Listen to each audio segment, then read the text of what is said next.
Hello, friends. All right, so let me. I'll just add one little more part about how politics will bias you, make you stupid. Another example from this pandemic that, as I've discussed, so we really need everyone to wear masks, and it's become politicized. So half the country thinks it's smart, and then the other half of the country, because a political leader is saying that masks don't help, despite, as I pointed out, there is zero scientific evidence to indicate that. Um, there are a lot of people who are not wearing masks, and they'll invent every sort of possible reason as an excuse for not wearing masks. That it's infringement on their freedom, an unjust government, et cetera, et cetera. Now, all of these are just lies or excuses. They're in politics, you could rationalize everything, and then of course they will demonize. And it's funny because they will demonize the other guys, the other faction that I had mentioned. These are the public health people, and they will attack them precisely for not having supported masks sooner. So they will say, "Well, these guys are discredited because now they're saying wearing masks, but before they didn't say to wear masks." And so you'll get every possible kind of confused quote unquote argument, reasoning, or anything to justify what's some kind of a political bias. It just makes you stupid. And the best example I could just to show this is that so 20 years ago there was an attack, September 11th, 2001, 9/11 attack on the country where some planes were used as weapons and destroyed some buildings and killed about 2,000 people. After that, the security guidelines for boarding an airplane were heightened, and they were made very intense, actually. And there's virtually no American that I know of that objects to the security guidelines for getting into an airplane. So in fact, right now, there's a very good chance that you could die and or kill someone if you don't wear a mask, if you have this virus and you spread it to someone else, or get it yourself. There's a very good chance you could do that. This chance is non-zero. I mean, there are a million people dead just in this year so far, and there's a lot of cases out there. So there's a very real risk. Now, the risk that somebody's going to put a bomb on an airplane or something like that, it's infinitesimally small. It is extremely tiny. In fact, and this is where reason will help you, though obviously human beings don't follow reason.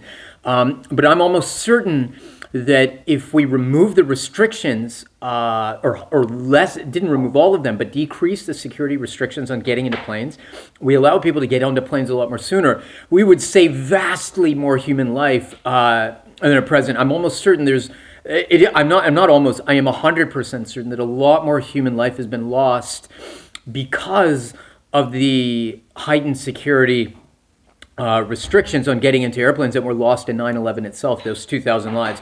And that's because people opted to drive places, because it took less time, because if it takes you 1 hour to just get on your airplane, then you're going to drive to a lot of places rather than take an air flight. But air flight is actually a lot safer than driving, by orders of magnitude safer. And but anyway, that's something I'll talk more about later. But right now, every person in my country, every American, if they're in an airport and they're like, drop your pants, we're going to do an anal cavity search for a bomb in your ass, every American is going to drop their pants and they're going to be like, okay.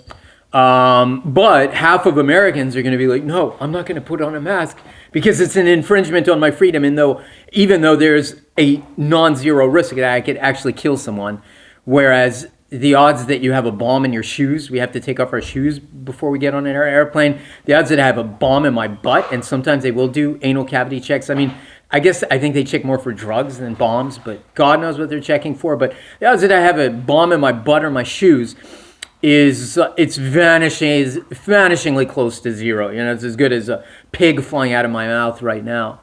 So people don't assess risks rationally. People don't vote rationally. If there were this fellow, this current standing president would not have gotten 75 million votes, though it is some measure of support really for human intelligence and rationality that he did lose the election, but he still got 75 million votes, which is just astounding. And so I'll leave it at that, and then I'll just leave you with this one final thought while we're on politics makes you stupid, and one of the great one of the great books on intrigue in politics is, of course, The Prince by Machiavelli. And we currently have a president. This President Trump is incompetent. He's more than that. He's a very corrupt scoundrel. It would be an insult to Machiavelli to call him Machiavellian because he's very open about his corruption. There's no actual intrigue involved. He's very open about it, and that maybe is good in a way. You could say, even though it's really bad in a way to think that you can openly flout the laws, and in fact, the very basic laws of our country, which is our Constitution. And I could talk more about that. I would have to go into a lot of. There's so many details I could go into, but maybe Machiavelli was wrong. Maybe it is better to be loved than feared, because this President Trump is clearly loved, and he got 75 million votes in this election. So he lost still by 5 million votes, which is a lot, but that he would get with such a horrific performance, a pile of 350,000 corpses of my countrymen and women, right in front of him, and he's running for re-election and boasting about his performance, which is one of the worst ever, so incompetent beyond belief.